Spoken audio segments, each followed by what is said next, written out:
There's no such thing as questions, just hidden answers. Stay tuned to PH Murder Stories as we revisit the inconceivable crimes that exist. Some listeners may find the following content of PH Murder Stories highly disturbing due to its graphic nature. PH Murder Stories does not condone nor promote violence of all sorts. Listener discretion is advised.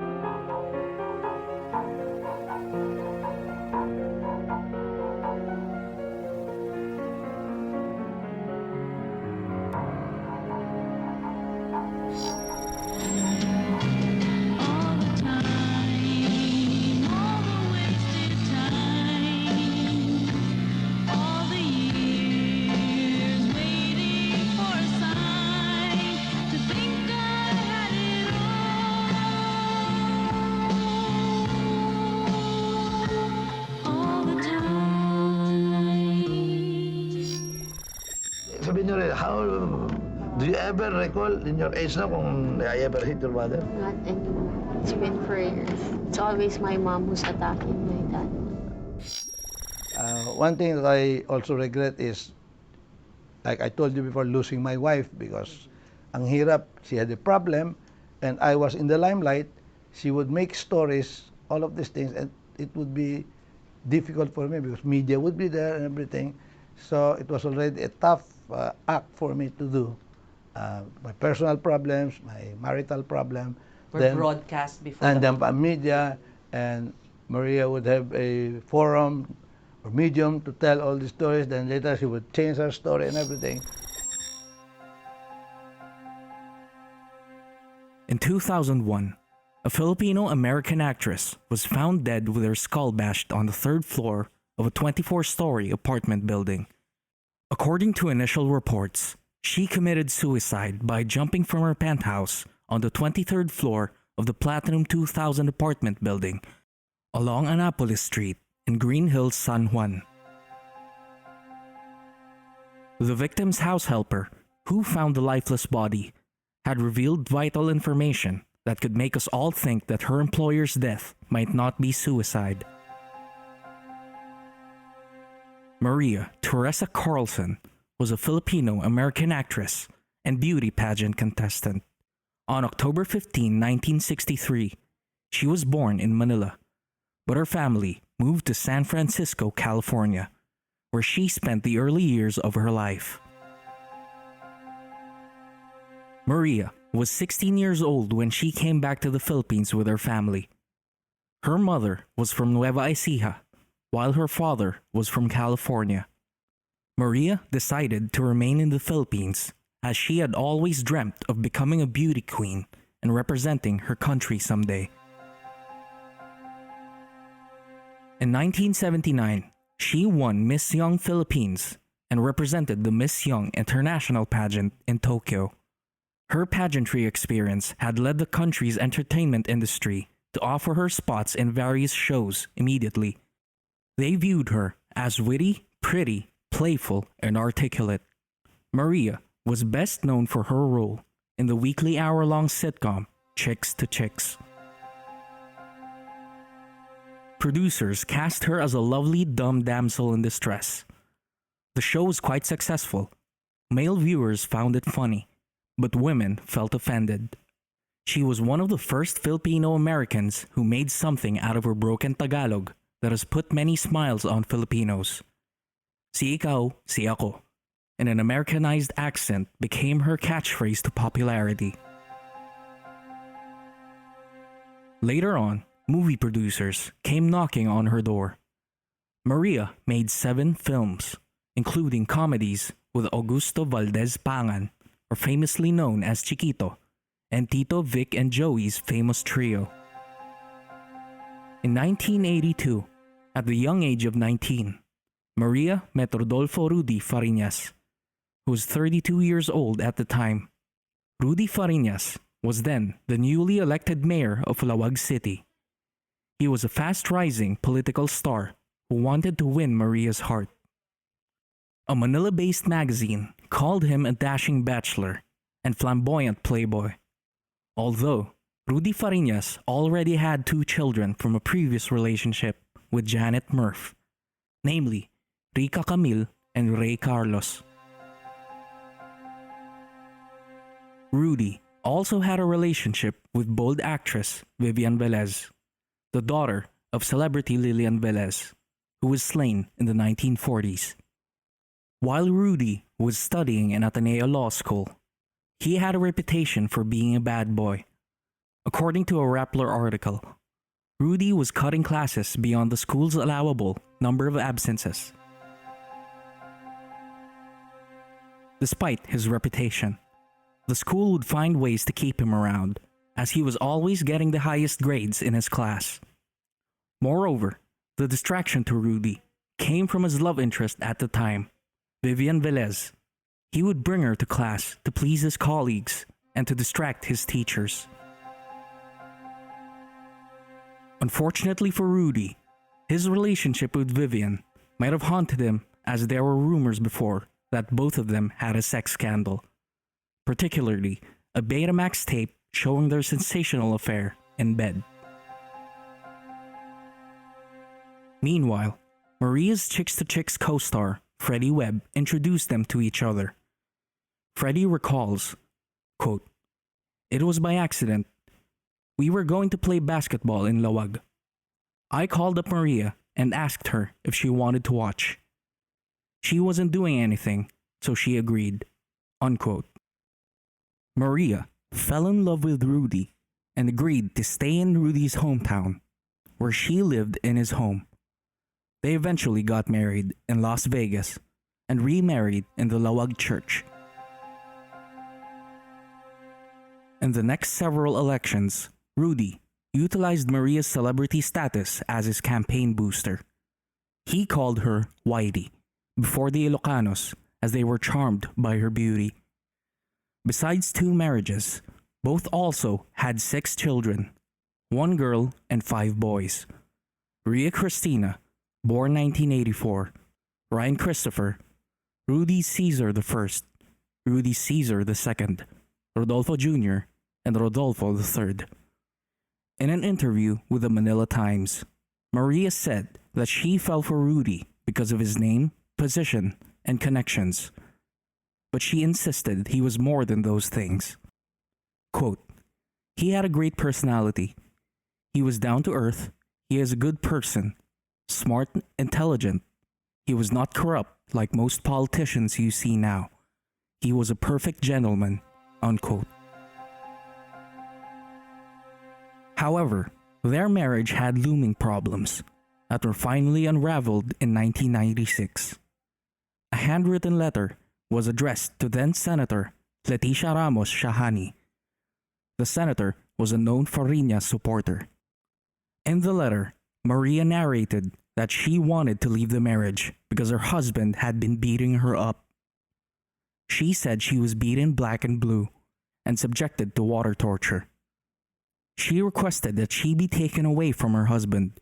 As a postscript, Maria had attached her thumb marks to assure the senator that the letter was not a hoax. When news broke out about Maria's marital problems with Rudy, the media quickly began to explore deeper into her troubles. In a probe interview in October 1996, Maria, who was pregnant with her 6th baby at the time, narrated, "At the start, there would be occasional slapping on the face, physical abuse, beatings. He will box you all over. I was subjected to water torture. I had a gun at me in my mouth, a wet towel all over my face. Then they would pour Sprite, 7-Up, or continuous water. I do not wish to embarrass him. I do not want to humiliate him. I'm not just out for any money. I'm even willing to give up everything. I just want my freedom and my independence. I want my annulment, and I want what's due to me as my constitutional rights as a Filipino." Unquote. Prior to her shocking 1996 interview, Maria had cried out many times for help. In a 1988 interview, She slipped a note to reporter Nini Valera that said, "Please help me. I'm literally being tortured." Valera was interviewing Maria in the Fariñas residence in Ilocos Sur. Maria told the reporter that her husband was not far away in the same room, cleaning his gun. Near the end of the interview, when Rudy Fariñas left for a few minutes, Valera noticed that Maria had been dabbing powder to cover cigarette burns on her chin. In 1992, Maria got in touch with the Kalakasan Hotline, an NGO for women in distress. Ana Lea Sarabia said, quote, "Sa umpisa, saglit-saglit lang yan. At saka walang pangalan. Umiiyak. Hindi namin alam kung sino." Unquote. 3 years later, Maria was able to identify herself. Sarabia said, quote, "Pero tatawag siya. Saglit-saglit lang. Siguro 1 minute, 2 minutes. Tapos ibababa yung phone. Kaso sabi niya, they're watching me. Tapos, pag wala ng tao, tatawag uli." Unquote. A week after Maria's controversial interview with the Probe, she went back to her husband in a confusing turn of events that made the followers of her tragic story dumbfounded. It led to an article made by the Cosmopolitan magazine, dubbed "Cry for Help," that read, quote, "With no money, no government protection, but only a baby begging to be delivered, Maria was left with no choice but to return to her husband. She gave birth to her 6th child, a baby boy. It was also her birthday. She was 34. The confusion started when Maria appeared on Magandang Gabi Bayan, a night show with Noli De Castro as its host. Surprisingly, Maria was accompanied by her husband and took back everything she said that incriminated her husband as a villain. She also stated that she was just feeling insecure. Quote, "Baka dahil buntis po ako. Hindi ako maganda sa kanya. Puro motherhood, puro housewife na lang." Unquote. Meanwhile, Fariñas also addressed the public. He said, quote, "The media violated our rights as husband and wife." Unquote. He also accused Probe of messing up their lives, interfering in an insignificant marital quarrel. He also said, quote, "Saan ka naman nakakita? Nang tampuhan lang ng mag-asawa, ipa-flash mo sa TV." Unquote. On the contrary, human rights activist and lawyer Evelyn Orsua denied that it was just a mere husband and wife fight. According to her, the abuse did not necessarily stop when she got pregnant, but they were lessened. Ursua used to be with Carlson in 1996 when a women's group rescued her after deciding to leave Fariñas. She was 9 months pregnant then, but because she had insisted on giving birth at the same hospital where she delivered her other children, Fariñas was able to find her. By the time a special police team arrived to protect her, she and Fariñas had reportedly reconciled, Ursula added. In an article, reporter Marites Sison also said that Carlson wanted to get pregnant each year, not because she wanted to have many kids, but because she thought pregnancy was her defense against physical abuse. In fact, then Vice Governor Rolando Abadilla and then Defense Minister Juan Ponce Enrile were also able to see the actual physical abuses of Fariñas to Carlson. In a public report in 1988, Abadilla narrated how Fariñas manhandles his wife, right at the provincial capital. Incidentally, Enrile also saw Fariñas strangling his wife. The high-ranking official was not noticed by the couple. Apparently, Fariñas was mad at Abadilla for persuading Enrile not to attend a fiesta venue in February that year. Enrile just left and proceeded to Fort Ilocanja Resort Hotel. Fariñas was supposed to host the said event, but he chose to beat his wife instead. But physical hurting was not the issue alone. Fariñas was a suspected drug user, so he, allegedly, also forced Carlson to use illegal substances and even let his bodyguards molest his wife. Rodolfo Fariñas was a promising politician during his prime. He placed 8th in the 1978 bar exam and one of the only law graduates from his law school who made it to the top 10 during his batch. At age 28, Fariñas became the youngest mayor of Juan City for 6 years, the northwesternmost urbanity on the island of Luzon. He was a provincial governor for 10 years and congressman for 1 term afterward. He was even likened to his province mate, the late President Ferdinand Marcos. Fariñas relished the thought of repeating the prominent chief executive's pathway, a bright Ilocano lawyer who had shaken the country's political landscape at a very young age. But this momentum eventually fell down. Fariñas literally lost everything in succession. In 1998, his father died. The following year, he lost his brother. In 2001, he lost his congressional seat of the 1st District of Ilocos Norte to veteran lawmaker Roquito Ablan Jr. Still, never had he thought that another misfortune will make him rest in the political scene for a long time. On November 23, 2001, Carlson and her maid, Rochelle Flores, went to Malacanang to get in touch with then-President Gloria Macapagal Arroyo for a videotape that she wants to hand, containing her clips of her husband hurting one of their children, who was also believed as the godson of the lady chief executive, but no videotapes reached the leader. A member of the presidential security group referred her to the PSG headquarters. Unfortunately, she was not able to reach the area. When their taxi reached Gate 7 of the Executive Palace, the presidential guards barred them and asked the driver to turn back. Carlson then proceeded to Malacanang Park to speak with any responsible official who could relay her problem. Sadly, no one listened.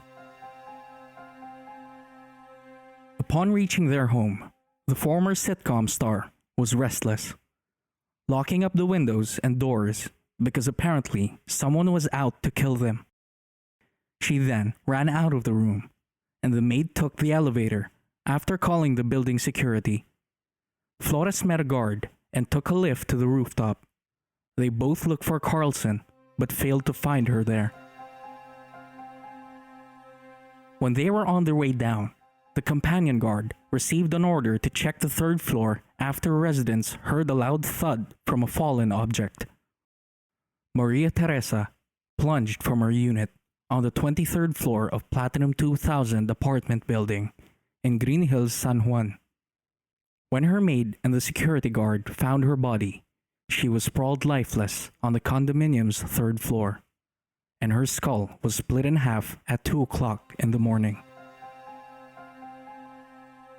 According to Chief Superintendent Jose Marlo Padragoza, chief of the Philippine National Police Crime Laboratory, aside from Carlson's split skull, her body was also fractured. Her extremities were shattered.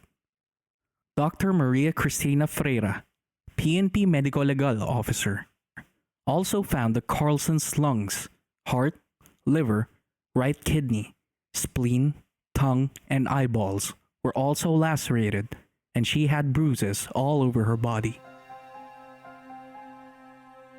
Initially, people suspected foul play, but the local police said there was no indication of any suspicious doing at the scene and announced it a suicide. On the very same day, her remains were sent to Ilocos Norte, in Fariñas' hometown. It was an afternoon when Lawag Mayor Rogelio Fariñas, Rodolfo's younger brother, accompanied the remains.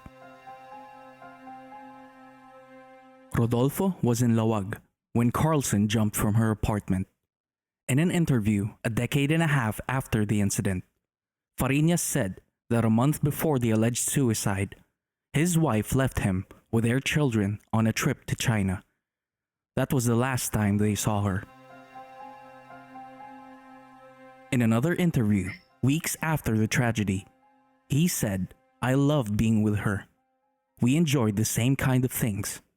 It's fine with her that she would be the butt of my jokes. And I really appreciated the fact that she cared about 2 children from another woman."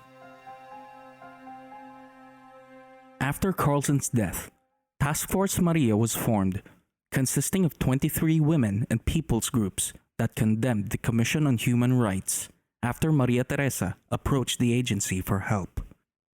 TFM and CHR then lobbied heavily to have a law passed in Congress. On March 8, 2004, Republic Act 9262, or Anti-Violence Against Women and Children's Act, was signed by then-President Gloria Macapagal Arroyo. Ironically, a lady chief executive who failed to get the videotape that allegedly contained clips of Teresa Carlson's abuse could sign pro-women legislation on International Women's Day. Many children and women can now seek protection from the clutches of abusive relationships in whatever form. It's just sad that Maria Teresa had to die before such a law could be enacted. For Fariñas, he devoted his whole time being a single parent. In 2007, he ran for governor against late President Marcos's nephew, Michael Kion, but lost. The next election, he regained his former congressional seat after joining forces with the Marcoses to defeat Kion and Ablan. After winning the poll, Fariñas got his limelight by leading the prosecution in the impeachment trial of former Ombudsman Merceditas Gutierrez and former Chief Justice Renato Corona. He also became the majority leader of the House of Representatives for 2 years. But this spotlight was shortened after he withdrew his candidacy for governor in a supposed fight with the Marcoses and finally retired from politics. Meanwhile, 3 of Maria Teresa's 6 children followed their father's footsteps. Ria Cristina, the eldest, who succeeded her father, being a representative of the 1st District of Ilocos Norte. Rudy Caesar, who is presently taking a congressional seat for Provinciano Ako party list. And Rodolfo Christian, who is currently a provincial board member of Ilocos Norte. On November 15, 2015, one of Rodolfo's sons already joined the creator and his mother. His namesake, Rodolfo Jr., died in a road accident after his BMW bike hit a concrete barrier, avoiding a truck on the highway. He was brought to the Juan City Provincial Hospital but declared dead on arrival. While writing this story, we were left wondering whether Maria was coerced into denying the allegations she put forward against her powerful husband during the controversial interview in 1996. What version of Maria should we believe? The one that went on live television alone, seemingly like a damsel in distress? Or the one accompanied by her husband that ferociously defended themselves from the negative media attention that their so-called marital quarrel had caused?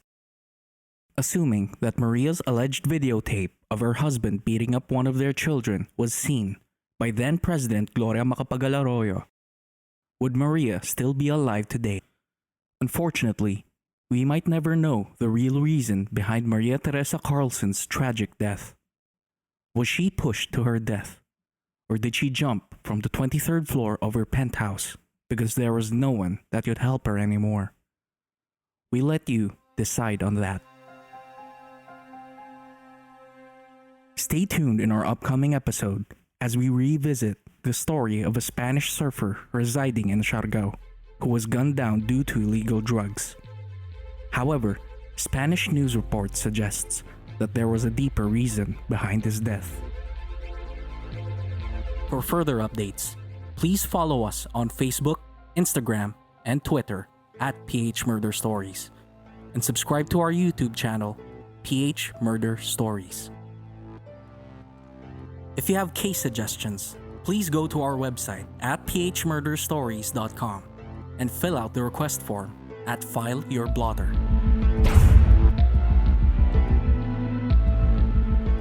Did you like this episode?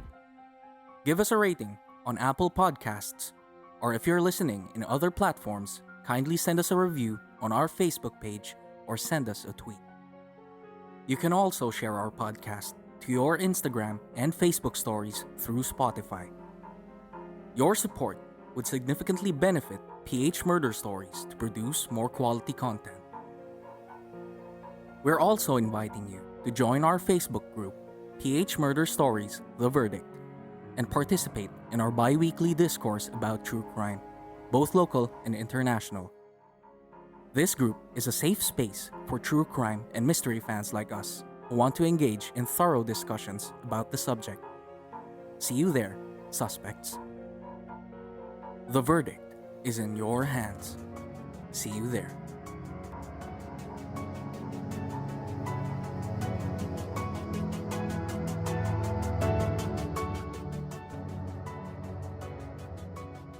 One of the most gruesome murders towards an overseas Filipino worker happened in 2016 when authorities from Kuwait discovered the body of a missing Filipina placed in a freezer at an abandoned apartment.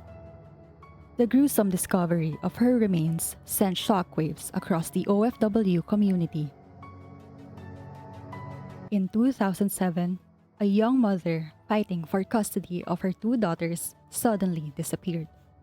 2 years later, she was found cemented inside a drum dumped in the waters of Navotas City, Metro Manila. After a valid testimony of a disgruntled witness who later on recanted his story and became missing up to this date.